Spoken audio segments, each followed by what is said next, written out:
Le rugby à Toulouse, c'est une institution. En revanche, le quad rugby, c'est une découverte.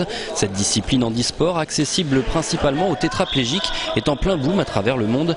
En France, c'est à Toulouse que le sport se développe. Le tournoi Rock'n'Rose Cup en est la preuve. Du côté des spectateurs, on hésite entre surprise et admiration.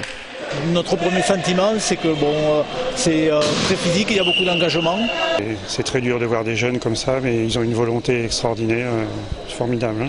Sur le bord du terrain, on est d'autant plus impressionné que les chocs sont rudes. Ce sport ne ressemble à aucun autre. Première différence avec le rugby, un ballon non pas ovale mais rond. Ensuite, pas de poteau mais des plots qui symbolisent la zone d'en-but. Enfin, la possibilité de faire des passes vers l'avant.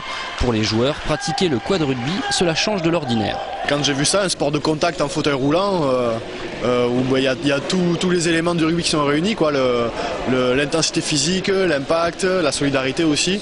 Quand on m'a présenté ça, j'ai craqué tout de suite. Un autre qui a d'emblée craqué pour cette pratique, c'est Nicolas Coste, directeur de l'association Toulouse Handi Ovalie Mixte et organisateur du tournoi. Un passionné qui donne de la voix pendant les matchs, un coach avec un seul objectif. C'est de faire connaître un peu ce sport au public toulousain, voilà. En tout cas, j'ai l'impression que c'est très prenant. Ouais, c'est prenant, c'est énervant. On est là surtout pour apprendre et on a des sacrés clients en face, notamment les Belges. Ouais.